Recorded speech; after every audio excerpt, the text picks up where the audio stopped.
الرحيم الحمد لله الذي جعلنا من المتمسكين بولاية أمير المؤمنين اللهم إياك نعبد وإياك نستعين الصلاة والسلام بتحية الإكرام على أشرف الأنبياء والمرسلين وأولاده الطيبين الطاهرين المعصومين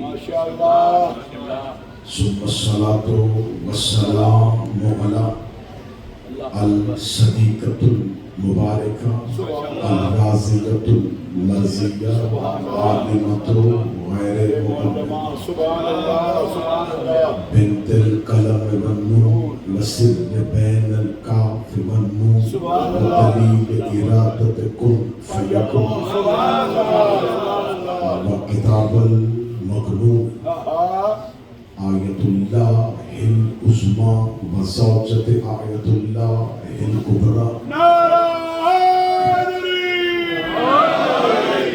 محافظة النبوة وناصرة الولاية أم الكتاب أم القرآن أم الأنوار أم الأئمة أم المعصومين أم العلوم أم الهدى أم الحسن أم الحسين أم المحسن أم العباس وأم أبيها السيدة فاطمة اللهم صل على محمد وآل محمد ولعن الله تعالى عليهم أجمعين أما بعد فقد قال الحق سبحانه وتعالى في كتابه المجيد وفرقان الحميد بسم الله الرحمن الرحيم وجعلناهم أعينة يهدون بأمرنا وأوحينا إليهم بلند الصلوات اللهم صل على محمد وآل محمد دعائے مالکان ذکر بندگان ذکر کا وارثان ذکر کی بارگاہ میں پیش ہونا قبول و منظور حقزادی سے عبادت کا بہتر سے بہتر اجر عطا فرمائے فرمانے والوں پڑھنے والوں سننے والوں کی توفیقات خیر میں اضافہ فرمائے ہمیں ذکر حسین کے ساتھ معرفت حسین عطا فرمائے ہمارا شمار سیدہ کے طرفداروں میں امیر المومنین کے پیروکاروں میں اور مولا حسین کے عزاداروں میں ہمارے وقت کے امام کے ظہور میں تاجیل فرمائے دعاؤں کی قبولیت کے لیے مل کے ممکن حد تک بلند سے تلاوت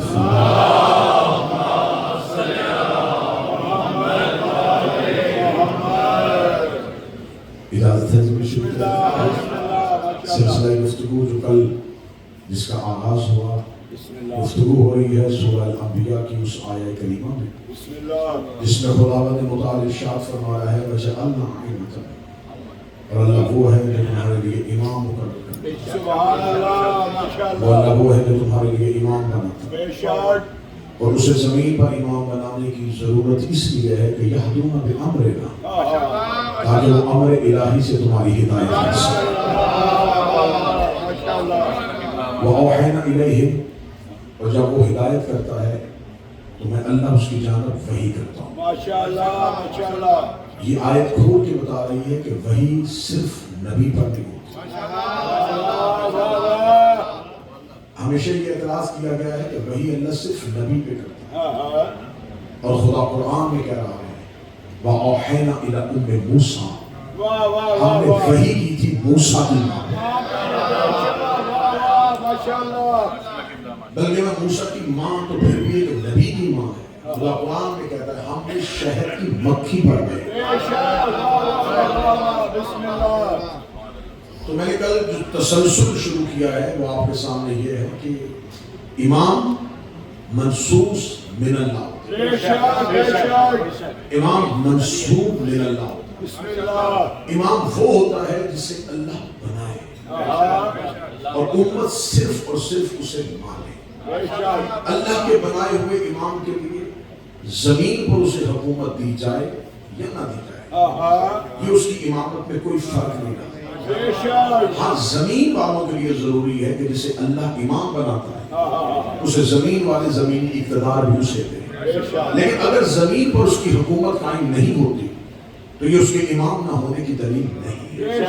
وہ امام ہے من جانب اللہ ہے، یہ کوئی دلیل نہیں ہے کہ اس کے پاس زمین پر حکومت نہیں۔ اور خدا کہہ رہا ہے یہدون بامرنا، اس کی دوسری نشانی یہ ہے کہ وہ امر الہی سے ہدایت کرتا ہے۔ امام محتاج ہدایت نہیں ہوتا، جو کسی سے ہدایت لے وہ امام نہیں ہوتا۔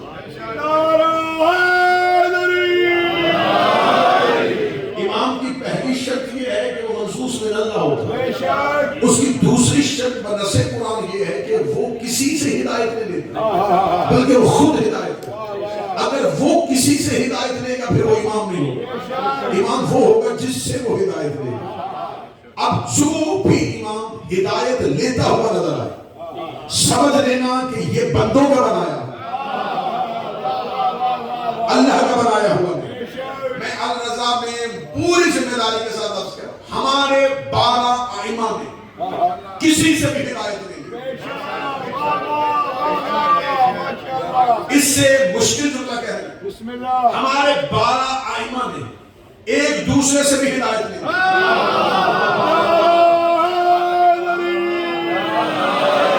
یہ لفظ تھوڑا مشکل تھا، یہ ہدایت ان کی جبلت میں ہوتی، ان کی فطرت میں ہوتی، یہ ایک لمحے کے لیے کسی کے بھی محتاج نہیں ہوتے، یہ خود امام ہوتے ہیں۔ تو جو خود امام ہوتا ہے وہ کسی سے بھی ہدایت نہیں لیتا۔ میں نے لفظ کہا یہ کسی سے بھی ہدایت نہیں لیتے۔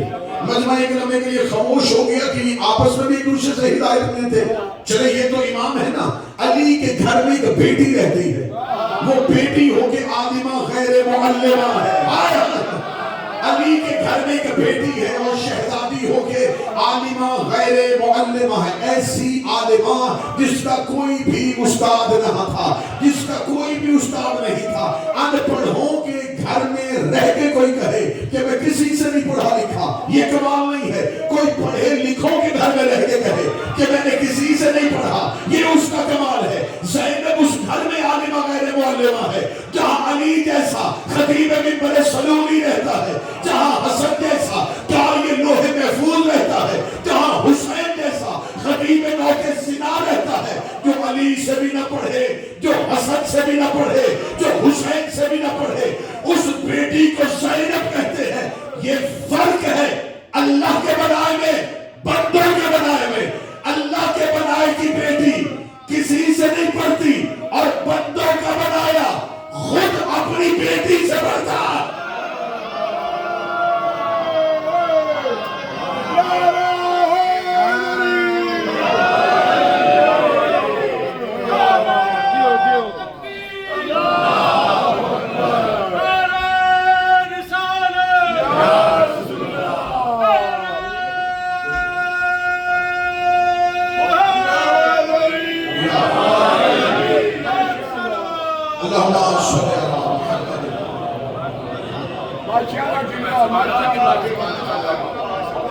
یہ ہدایت کرتے ہدایت لیتے، بلکہ میں لفظ اس سے اچھا کہنے لگا، یہ صرف ہاتھی نہیں بلکہ یہ ہدایت ہے،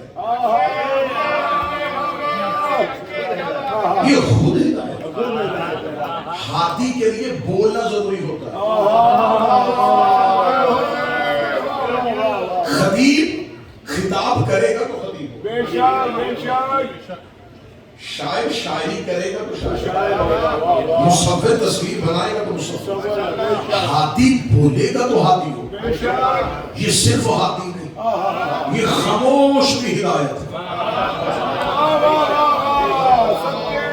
اگر میرا مجمع کہے کہ کوئی خاموش ہدایت کیسے ہو سکتا ہے، آئیں خدا کہتا اِنَّ أَوَّلَ بَيْتَ وُضِعَ لِلنَّاسِ لِلَّذِي بِبَكَّةَ مُبَارَكًا، ہم نے پہلا گھر جو انسانیت کی ہدایت کے لیے بنایا وہ مکے والا۔ اس لیے بنایا ہدی للعالمین، تاکہ یہ عالمین کو ہدایت کرے۔ اب مجھے بتائیں کہ کعبہ تو اینٹوں کا گھر ہے، ہدایت کیسے کرے گا؟ تو مکان ہدایت کیسے کرے گا؟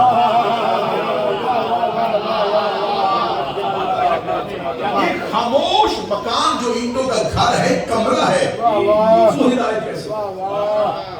چلے ایک اور آیت پڑھتے ہیں۔ خدا کہتا ہے شہر رمضان الذی انزل فیہ القرآن، یہ رمضان وہ مہینہ ہے جس میں ہم نے تمہارے لیے قرآن نازل کیا۔ کیوں؟ ہدی للناس، تاکہ یہ انسان کو ہدایت دے۔ تو قرآن تو خاموش کتاب ہے، وہ ہدایت کیسے کر سکتے؟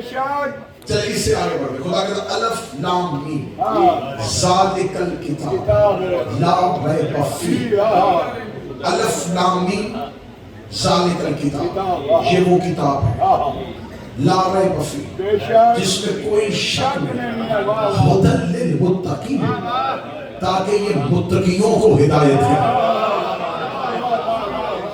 اب کعبہ خدا، کیونکہ خدا کا لفظ ہے، خدا للعالمین، خدا دو آنکھوں والی یہ دال اور یہ خدا، کعبہ خدا، قرآن خدا، کتاب خدا۔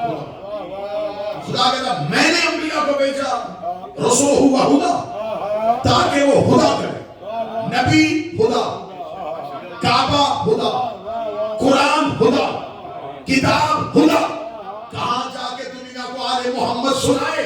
خدا قرآن میں کہتا ہے کہ کعبہ خدا ہے، قرآن خدا ہے، انبیاء خدا ہیں، اور رسول مدینے کے منبر میں بیٹھے کہا ان الحسین مصباح الہدی۔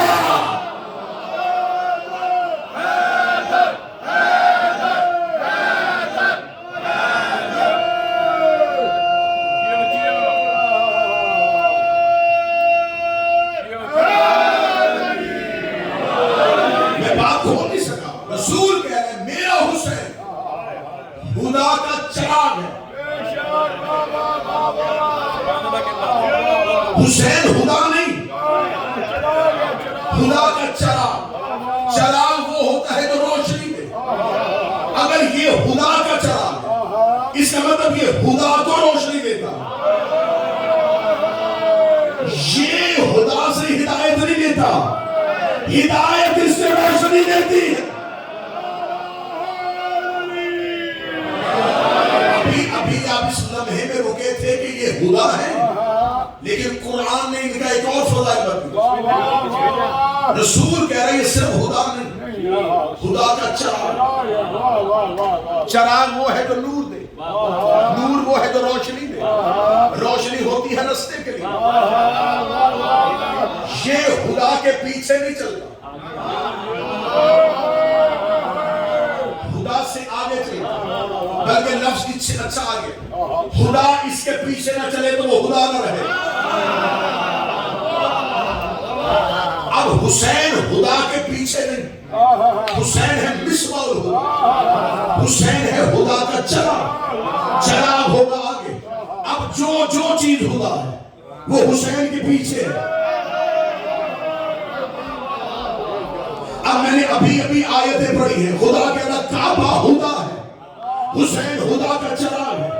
اس کا مطلب ہے کعبہ ہے حسین کے پیچھے، حسین ہے کعبے کا خدا، قرآن خدا، حسین مصباح الہدی۔ اگر کعبہ بھی خدا ہے، قرآن بھی خدا ہے، حسین ان دونوں کا چراغ ہے، تو پھر آج کے بعد یہ نہ کہنا کہ حسین حج چھوڑ رہے تھے یا نیزے پہ حسین قرآن پڑھ رہے تھے۔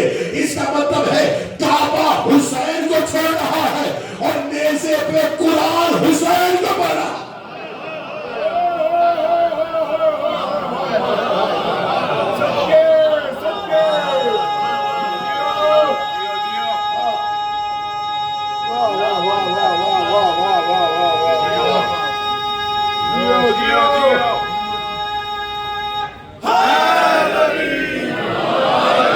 ابھی بات کو کھول دیتے، امام حسین نے بد احرام کھولے، حسین حج سے نکلے، چاہیے تھا مورہ کہتا کہ حسین کا حج نہیں، کعبہ وہیں پر موجود، حجر اسود وہیں پر تھا، مقام ابراہیم وہیں پر تھا۔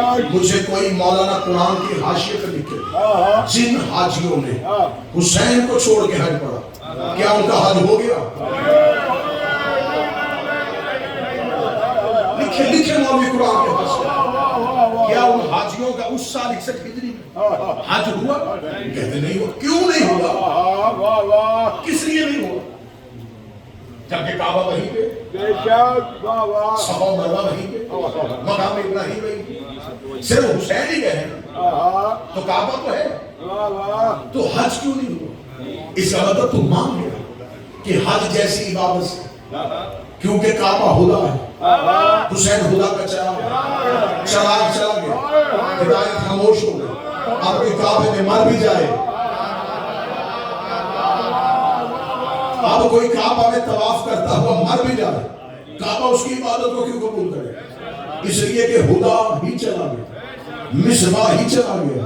اس کا مطلب کہ اب حسین کو کعبے کی ضرورت نہیں،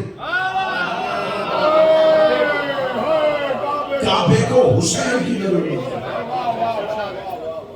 کعبہ سے حسین گیا تو حج نہیں ہوا۔ حسین چھوٹا ہوا ہے، علی بڑا ہوا ہے۔ چھوٹا ہدا حج سے چلا جائے تو اللہ حج قبول نہیں کرتا۔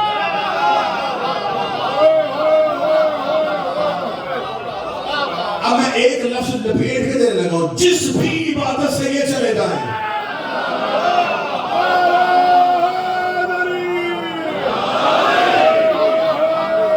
اب جس بھی عبادت سے انہیں نکالنا سوچ کے نکالنا،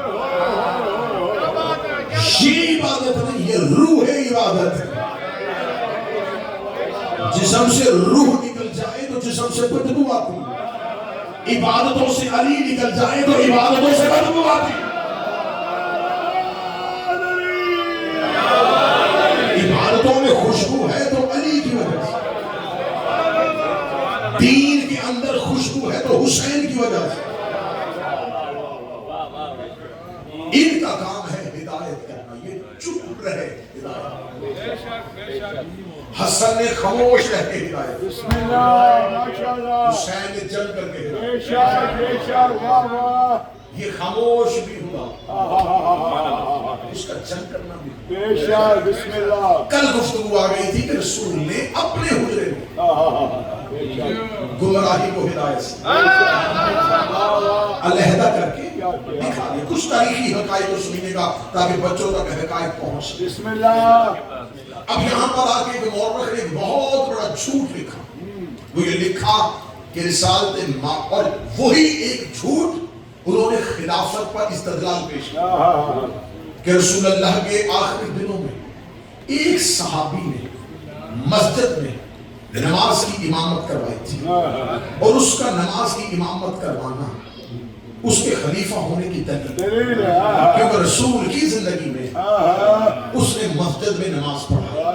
میرا پہلا سوال یہ ہے کہ کیا وہ نماز نبی کی مرضی سے پڑھائی گئی تھی؟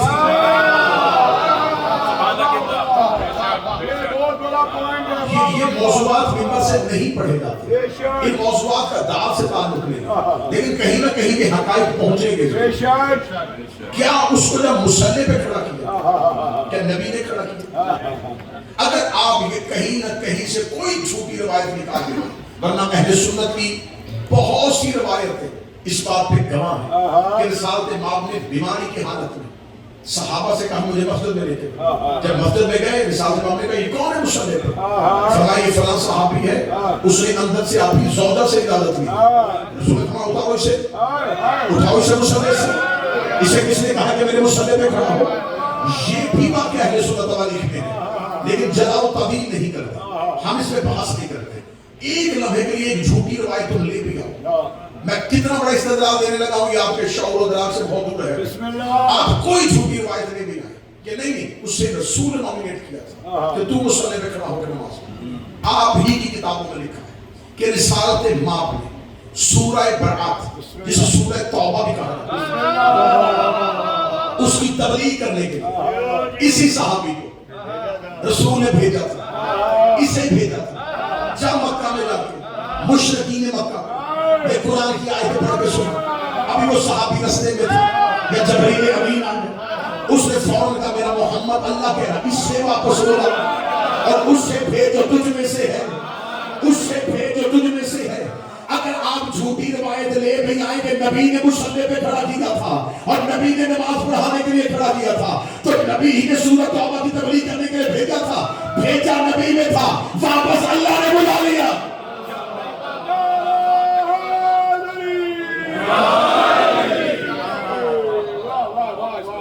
رسول نے بھیجا, پتا تھا رسول کو, خبر تھی رسول کو, مشیت الہی کے ترجمان کا نام ہوگا, وہ جانتا تھا کہ اس رستے سے واپس ہونا ہے, لیکن رسول اور اللہ کا منصوبہ تھا, بھیج تو بلاؤں گا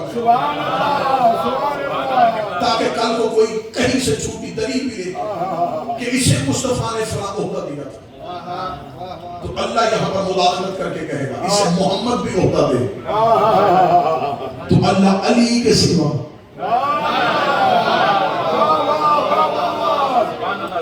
کسی کو وہ ہوگا. اور جب وہ واپس آئے تو پھر بات کھلی, اور نے کہا یا رسول اللہ آپ نے بھیجا, یہ زیادہ تو ہی ہوں گے, یا تو بھیجتے نا یا بلاتے نا. سنا میں نے پوچھا ہے بڑی لگی, اس نے کہا یہ جو آیتیں ہیں نا یہ بڑی سخت ہے, اس میں ہے مشرکین مکہ کے خداؤں کی توہین, اس میں ہے میرا تبرہ, بتوں کی مذمت, اور یہ جا کے پڑھنی ہے ان کے آگے جو بتوں کو سجدہ کرتے. اگر کسی ایسے نے جا کے پڑھی جس نے خود کبھی بتوں کو سجدہ کیا, اس کا مطلب ہے نبی کے اس عمل نے بتا دیا تبرہ کرتا ہی وہ ہے جس نے کبھی بھی انہیں نہ مانا ہو.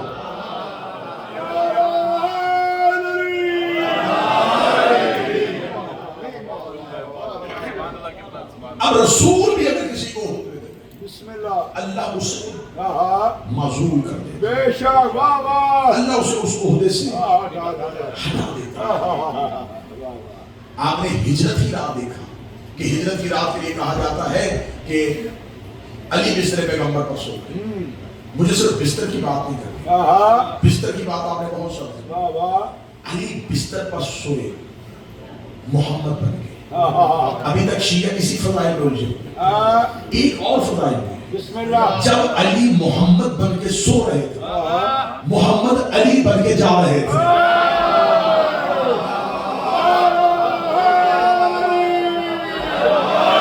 رسول نے چہرہ اوڑا تھا وہ جس سے مکہ کے مشرکین نے رستہ دے دیا, اس لیے کہ اللہ نے کہا تھا اگر تم نے ان سے رستہ لینا تمہیں جانا پڑے گا علی کے چہرے میں. تو مشکل میں مصطفیٰ علی کے سوا چہرہ کوئی نہیں لیتا, تو جو محمد علی کے سوا کسی کی صورت برداشت نہیں کرتا وہ منبر پہ علی کے سوا کسی کا چہرہ کیسے بتا.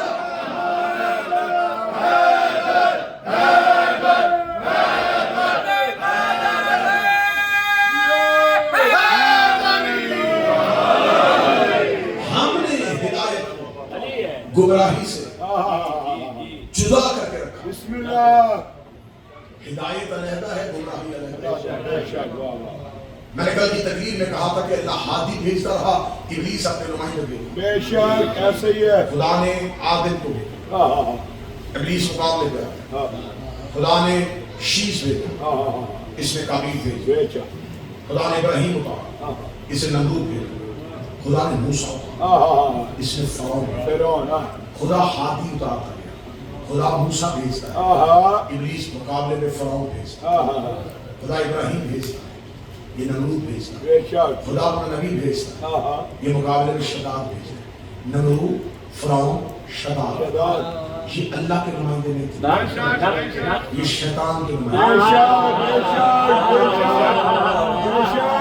میں فرعون, نمرود اور شداد کی بات کر رہا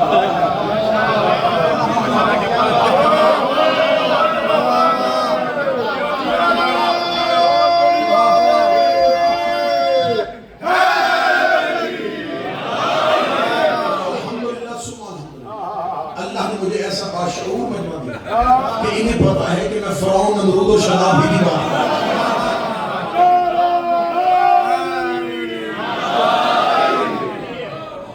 یہ نمائندے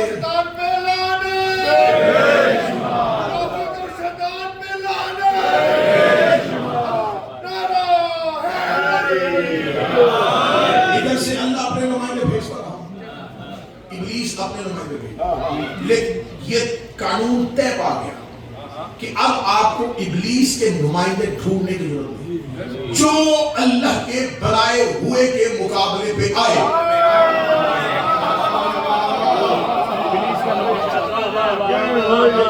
کیونکہ ہدایت کے مقابلے ہمیشہ گمراہی آتی ہے. اب ہمیں ناموں سے غرض نہیں, اب ہمیں بحث نہیں کرنا. جو جب جس بھی ہاتھی کے مقابلے پہ آیا یا آئی, نوح کی بیوی بھی آئی تھی,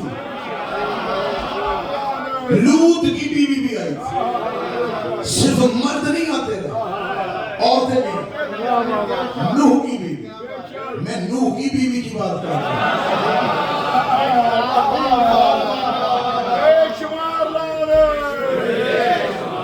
خدا کہتا ہے یوم عظیم یفعل المرء, ایک وقت آئے گا جب مرد اپنی عورت سے چہرہ چھپائے گا. پوچھا گیا اسی تفسیر یا رسول اللہ یہ کون سا مرد, کیونکہ خاص مرد الافلام ہے اس میں, ایک خاص مرد کی بات ہو, یہ مرد کون ہے؟ فرمایا یہ موسیٰ ہے جو اپنی زوجہ سے چہرہ چھپائے. کب؟ فرمایا قیامت کے دن. اور موسیٰ کی بیوی کسی گئے گزرے خاندان کی عورت نہیں, موسیٰ کی بیوی کا نام صفورہ تھا, کسی گئے گزرے خاندان کی عورت نہیں. شعیب نبی کے خاندان سے, دختر شعیب نبی کی بیوی. لیکن قیامت والے دن ادھر سے آئے گی موسیٰ چہرہ پھیرے گا, ادھر سے آئے گی موسیٰ چہرہ پھیرے گا. جاؤ آج کے بعد ریسرچ کرنا اور جا کے علماء سے پوچھنا شعیب نبی کی بیٹی ہے, اس سے قصور کیا ہو گیا تو موسیٰ اسے چہرہ چھپائے گا. مگر اس کا ایک ہی قصور ہے, یہ موسیٰ کے جانے کے بعد موسیٰ کے بعد زرافے میں بیٹھ کے موسیٰ کے وزیر یوشع بن نون سے جنگ کرنے آئی تھی. یہ موسیٰ کے وزیر یوشع سے جنگ کرنے آئی تھی, اور موسیٰ قیامت والے دن چہرہ پھیر لے گا, اور نبی کی بیٹی بھی نبی کے جان شرین سے جنگ کرے, اللہ برداشت نہیں کرتا.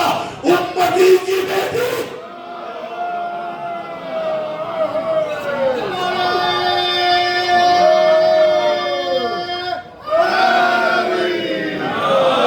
ادھر سے ہاتھی آتے رہے, گمراہ بھی نمائندے. ہدایت اللہ ہاتھی بھیجتا رہا, ابلیس گمراہ بھیجتا. اب جہاں پہ آ کے مجھے سارے واقعات کو کھولنا ہے وہ ہے دو جگہوں پہ ہدایت. ایک جگہ پہ ہدایت اور گمراہی. خاندان پیغمبر ہدایت, بنو امیہ. اب ہمارے ساتھ ظلم یہ ہو رہا ہے کہ دوبارہ گمراہی کو ہدایت کے ساتھ ملانے کی کوشش کی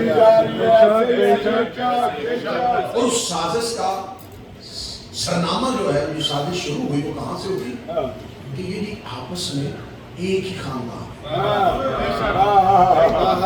اور یہ جھوٹ شیعہ لٹریچر میں گیا, یہ جھوٹ شیعہ میں سے ہو ہی نہیں سکتا کہ شجرہ طیبہ اور شجرہ جڑ ایک. خدا نے قرآن میں دونوں شجرے کا رہتا ہے, طیبہ اور شجرہ طیبہ اور شجرہ ملعونہ. میں مانچسٹر میں رضا فاؤنڈیشن بنی امیہ بنی ہاشم کوئی رشتہ نہیں. یہ جو کہا جاتا ہے کہ عبد مناف کے دو بیٹے, ایک شمس, ایک کا نام تھا عبد الشمس, ایک کا نام تھا عمرو.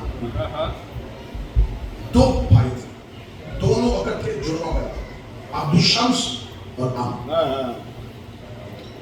عبد الشمس اور عمرو دونوں کے دونوں عبد مناف کے سرداران مکہ, رئیس مکہ کے. مکہ میں دونوں بھائیوں نے اکٹھے خانہ کعبہ کی متولی, سکائے حرم